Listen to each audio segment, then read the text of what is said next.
এইভাবে যদি সোয়াবিন রান্না করা যায় খেতে খুব ভালো হয়। আমি এক বাটি দই নিয়েছি, ওর মধ্যে মশলা দিয়েছি, হলুদ গুঁড়ো, লঙ্কা গুঁড়ো, কাশ্মীরি লঙ্কার গুঁড়ো, ধনে গুঁড়ো আর নুন মিশিয়ে ভালো করে মেখে নিলাম। এদিকে সোয়াবিনটাকে আমি গরম জলে নুন দিয়ে ভিজিয়ে নিয়েছি, নিয়ে জল ঝরিয়ে একদম শুকনো করে সোয়াবিনটা ভেজে নিলাম তেলে, নিয়ে একটা বাটিতে রাখছি। কিছুক্ষণ নাড়াচাড়া করার পর নিলাম। এবার ওই মশলাটা সোয়াবিনের সঙ্গে মিশিয়ে দেবো।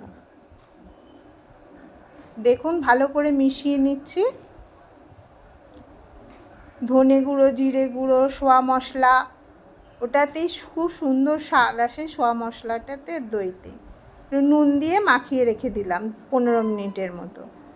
15 মিনিট হয়ে যাবার পর কড়াই তেল দিলাম, গোটা লবঙ্গ, ছোটো এলাচ দিয়ে ফোড়ন দিয়ে, আর পেঁয়াজটা একটা বড় পেঁয়াজ কুচিয়ে নিয়েছিলাম সেটা দিয়ে দিলাম, আর দুটো কাঁচা লঙ্কা, যে যেরম ঝাল খাবে কাঁচা লঙ্কা দিয়ে ভালো করে ভেজে নিলাম পেঁয়াজটা। দেওয়ার পর এবার সোয়াবিনটা যেটা মশলা মাখিয়ে 15 মিনিট রেখে দিয়েছিলাম সেটা দিয়ে দিলাম। এবার আদা রসুনের একটা পেস্ট দিয়ে দিলাম, দিয়ে সামান্য একটু মিষ্টি দিলাম ব্যালেন্স আনার জন্য। ভালো করে কষিয়ে নিয়ে হালকা তেল দিয়ে ভাপিয়ে নেব। কসুরি মেথি দিলাম, গরম মশলা দিয়ে দিলাম, দিয়ে ভাপিয়ে নেওয়ার পর মাখা মাখা করে নামিয়ে নিলাম। এইভাবে যদি সোয়া মশলা সুগন্ধি সোয়াবিন করেন খুব ভালো।